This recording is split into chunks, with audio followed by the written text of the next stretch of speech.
Reda Kateb, merci d'avoir accepté ce mot à mot à Sarlat. On va parler du film que vous êtes venu présenter à l'occasion de ce festival, Arrêtez-moi là, de Gilles Bagné.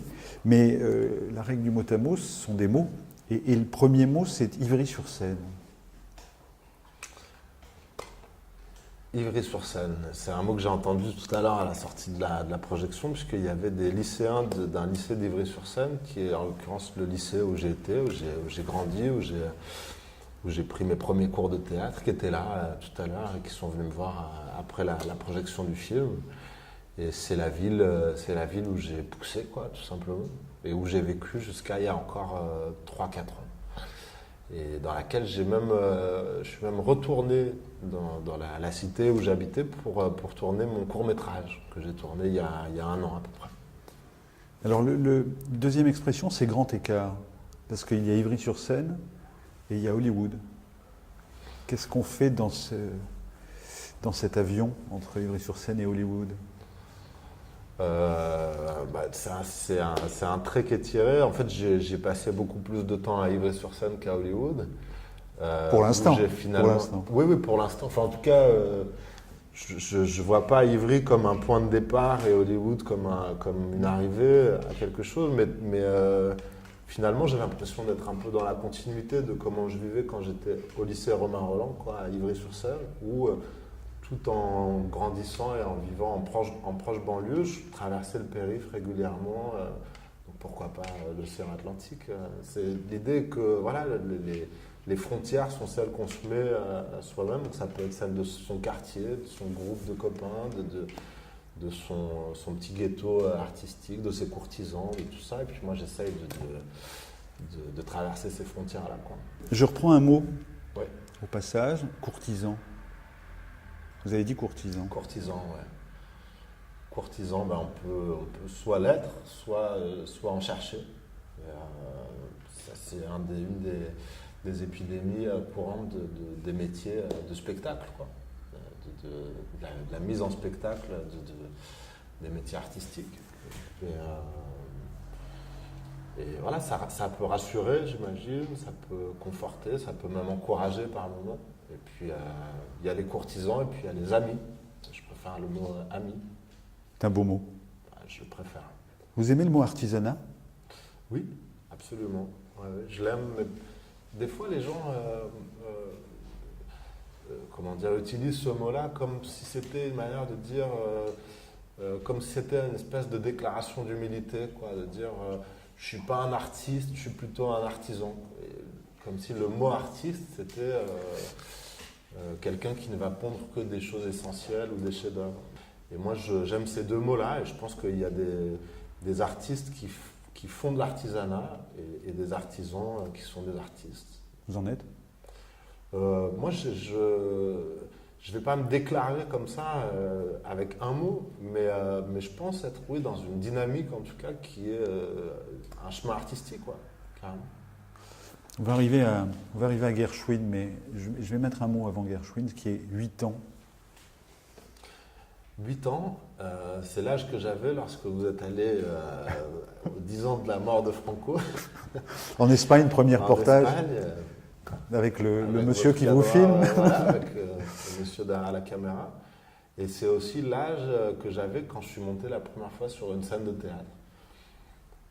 Je m'en souviens très précisément, vraiment comme si c'était hier. Et j'avais suivi mon père bien avant, finalement, en répétition, en tournée. Je suis un enfant de la balle, mais un peu comme chez les forains, les manouches, je dirais, ou les familles du cirque, quoi. J'ai appris comme ça en grandissant à côté de mon père. Et à 8 ans, il avait un ami qui avait besoin d'un gamin pour dire 2 phrases un soir sur 2 dans un petit théâtre. Et c'était évident. Oui, alors je ne sais pas si ça l'était pour les spectateurs, mais pour vous. Pour moi, oui, ça a été une espèce de révélation. Ouais, j'ai su à ce moment-là que j'avais envie de faire ça. Gershwin. Gershwin, c'est le nom d'un musicien et c'est aussi celui du chat de mon personnage Samson dans le film Arrêtez-moi là. Le chat de Samson qui qui est chauffeur de taxi et qui travaille toujours avec son chat sur le siège passager. Et puis c'est l'attachement de ce personnage à la nature, quoi, à la présence de l'animal. Qu'est-ce que vous dites en commun dans ce film de Gilles Bagné? Qu'est-ce qui se dit dans l'histoire de cet homme qui est confronté à la dimension implacable de la machine judiciaire et policière? Je crois qu'on dit en commun qu'on n'existe pas uniquement parce qu'on fait, parce qu'on produit, parce qu'on apporte de reconnu chez les autres, mais parce qu'on est, quoi. Et ce personnage-là est filmé par Gilles Bagné comme un artiste du quotidien, quelqu'un dont l'art est celui de savoir écouter ses clients, ses clientes dans le taxi, d'écouter de la musique, de sentir justement c'est joli, le mouvement de son chat. Artiste du quotidien, on retient. retient. Pour revenir à votre mot d'artisan, il est artisan taxi, c'est comme ça. Les chauffeurs de taxi sont des artisans. Et pourtant, il a quelque chose d'un artiste. C'est quelqu'un qui prend soin des choses, des gens, et puis dont on ne va pas prendre soin à un moment. En l'occurrence, la machine judiciaire qui a besoin d'un coupable. Et donc on rentre dans le processus de l'erreur judiciaire. Mais plus que le calvaire d'un innocent, le film s'attache aussi à montrer la sortie de prison. Une fois que Samson a été reconnu innocent. Et c'est aussi un film sur, je dirais, la résilience. Comment est-ce qu'on ressort d'une expérience qui peut nous enlever notre humanité ou nous durcir et comment est-ce que des gens, moi j'en rencontre régulièrement, je vais faire des fois des débats dans des prisons justement pour différents films.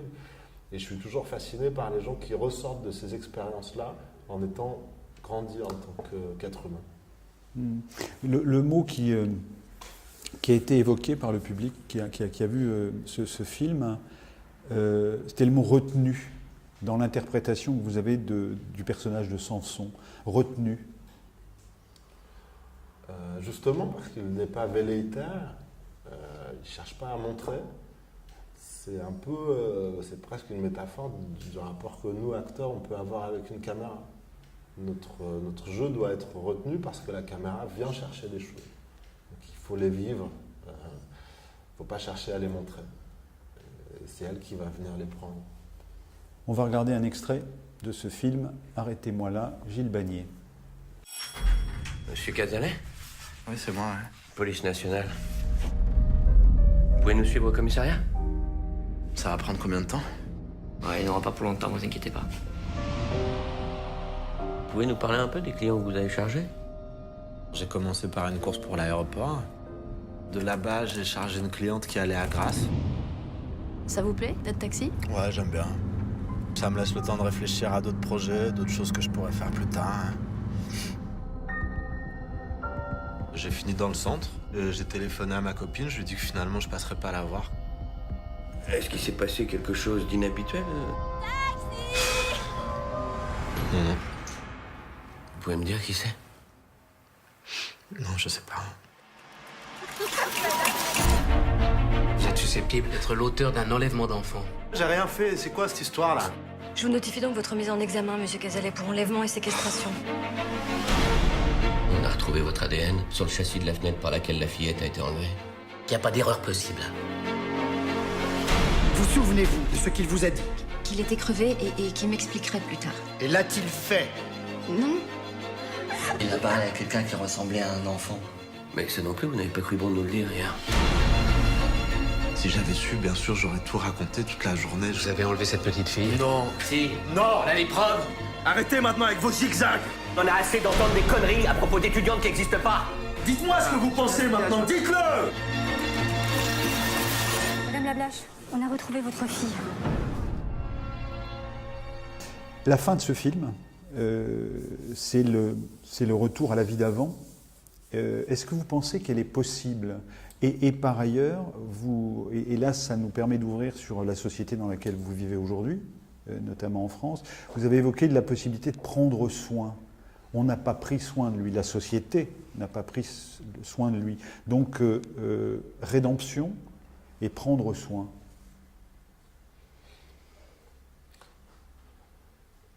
Rédemption, c'est pas c'est pas un personnage qui est en quête de rédemption, c'est plus la société qui aurait à faire œuvre de rédemption Absolument. vis-à-vis de lui. Et prendre soin, mais c'est une chose qui ne l'a pas quitté jusque dans la sauvagerie dans laquelle on l'a emmené. On aurait pu en faire une bête sauvage. C'est, je pense, vraiment le schéma classique. Et il y a beaucoup plus de gens qui sortent d'expériences comme ça en ayant perdu la confiance dans les autres, en étant sur ses gardes sans cesse. C'est pas le cas de ce personnage, et c'est une chose qui existe, qui me fascine. Prendre soin, et là pour le coup, Reda Kateb vit dans une société qui ne prend pas forcément soin. C'est une société dans laquelle il y a près de 10 millions de personnes en situation de pauvreté. Comment est-ce que vous regardez, vous, cette société dans laquelle un Premier ministre parle, par exemple, de ghettoisation ? Comment est-ce que votre regard... C'est difficile de résumer mon regard sur la société comme ça, en quelques mots, mais effectivement, on est dans une société qui déclare être là pour prendre soin de tous ses citoyens, protégés par les lois, protégés par un système commun qui nous protège tous. Et puis en même temps, on assiste au problème, par exemple, des réfugiés, moi, qui me touche énormément. Pour moi, c'est le désaveu de la gauche actuelle, quoi, de dire que il y a une justice sociale à plusieurs vitesses, qu'on accepte de voir des familles vivre dans la boue à Calais, on accepte de les voir au journal télévisé parce que c'est les autres. Qu'est-ce que ça ferait dans les télés familiales si c'était des Français tout blonds, tout blancs, pour revenir sur ces choses-là. Ça, c'est des choses qui non seulement m'indignent, mais me font peur sur la suite. Mais m'indignent et me font sentir quand même un état d'urgence du moment présent. Urgence, c'est un mot aussi. Je reviens sur votre carrière. On ne retient pas le mot carrière, mais sur l'idée de la dimension. C'est-à-dire que l'idée du choix. On parlait tout à l'heure d'au-delà du périphérique et d'Hollywood. Les changements de dimension comme cela, comment est-ce que vous les gérez ? Et dans les films que vous pratiquez, il y a aussi des changements de dimension. Oui, absolument. Le changement, c'est déjà, je pense... Une des choses que je regarde quand je lis un scénario, c'est qu'est-ce qui évolue chez le personnage entre le début et la fin. Quand j'ai la chance qu'on me propose un rôle qui parcourt tout le film, quoi. Il faut que quelque chose change, tout le temps. C'est ce mouvement qui fait que quelque chose se passe, quoi. Et du coup, moi, je le vis avec une certaine euphorie, quoi, le changement de dimension. C'est-à-dire que on me demande souvent quel rôle je préfère jouer ou de quel rôle je rêverais ou quoi. Je suis incapable de répondre à cette question-là. C'est comme si à chaque nouveau projet dans lequel j'ai la chance de pouvoir m'investir, j'ouvrais une porte sur un autre monde, puis ensuite j'allais ailleurs. Et il se trouve que j'ai souvent fait des films comme ça, inscrits dans le réel, quoi, dans des endroits que ce soit la gare du Nord ou la ville de Détroit, ou des endroits où finalement il y a autre chose que du cinéma à rencontrer, quoi, des gens. Si je vous propose le mot au pluriel, caillou blanc, donc on pourrait mettre dans caillou blanc, je sais pas, filière, Zero Dark 30, aujourd'hui arrêtez-moi là. Quels sont vos véritables cailloux blancs ? Quels ont été ces moments où vous vous êtes senti avancé dans l'artisanat ? Ou Hippocrate, par exemple. Enfin bon, on a le choix. Hein. Alors, je vous répondrai avec une chose qui s'est passée avant que je commence à tourner. En fait, c'était au théâtre. Et j'avais eu la chance de jouer avec Georges Lavelli, un grand metteur en scène de théâtre. Et pendant les premières semaines de répétition, je patinais. Vraiment, c'était difficile de trouver le chemin pour trouver ma place dans cette pièce. Pourtant, j'avais été engagé, mais j'avais un peu ce syndrome de l'imposture, quoi. Enfin, de se dire, bon, peut-être qu'il il m'a engagé, mais qu'il va me virer, enfin voilà, cette chose. Délice faciès. Voilà, peut-être, ouais, et puis voilà, Mauvais rôle. Ouais, voilà. Mauvais jeu. En plus, je devais jouer le diable, alors c'est quand même assez comme si vous jouiez Dieu. Enfin,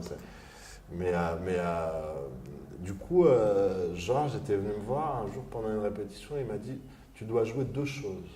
Joue toujours 2 choses. » Et ça m'est resté tout le temps.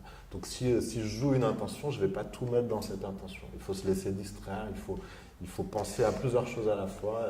Et donc voilà, c'est un gros caillou blanc pour moi en ce moment. Le mot suivant, c'est ambiguïté. C'est-à-dire que quand on vous reçoit de l'écran, ça peut être d'une douceur incroyable, alors qu'on a la même image, hein, mais potentiellement il y a la douceur incroyable, et de l'autre côté il y a le diable. Enfin, il y a la potentialité du diable, hein, c'est ce que je veux dire. Ouais. Donc l'ambiguïté, ça correspond à ce que vous venez de dire, c'est cette idée des 2 choses. Sûrement. En tout cas, c'est soit l'ambiguïté, soit les contradictions, soit voilà, les frictions comme ça. Je trouve vraiment matière à construire des rôles. Des rôles qui seraient, je dirais, le gentil ou le méchant. Même pour construire un méchant, je pense par exemple voilà, à la première chose que j'avais faite avec Gilles Bagné dans Engrenage sur Canal+. Je faisais vraiment série télé, ouais. Voilà, un personnage auquel on ne peut pas dire qu'on lui donnait beaucoup de chance au scénario. À chaque scène, il faisait un truc horrible.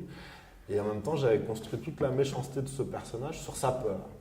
En me disant, tout comme l'État, lorsqu'il a peur, envoie les CRS. Lui, lorsqu'il a peur des femmes, il est violent avec elles. Il a peur de ce qu'il ne maîtrise pas.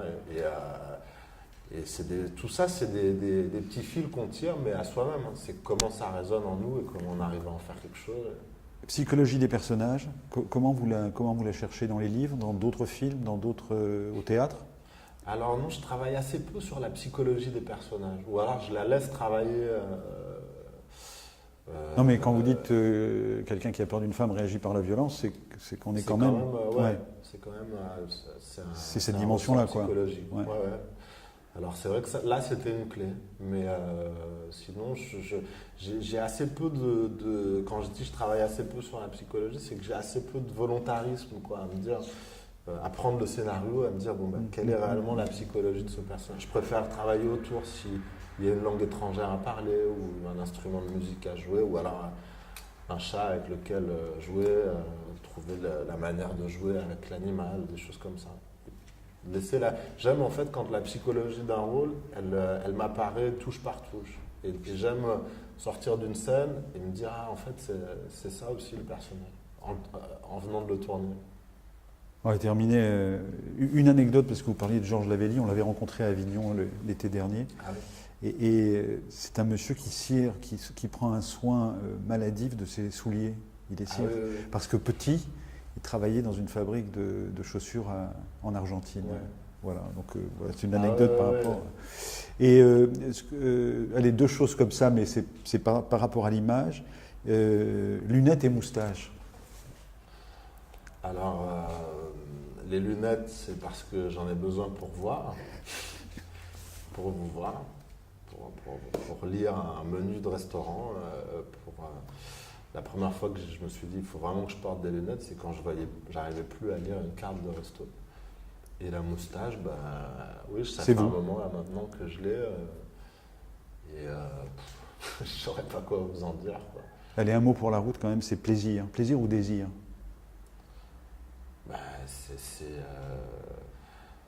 C'est le carburant de la vie, non? En tout cas, le désir, c'est ce qui est écrit dans Chaillot, là, que personne n'entre ici sans désir, au musée d'art moderne. Voilà, je pense que s'il n'y a plus ça, il faut faire autre chose. Et trouver du plaisir, enfin du désir et du plaisir ailleurs. Merci Reda Kateb. Merci à vous.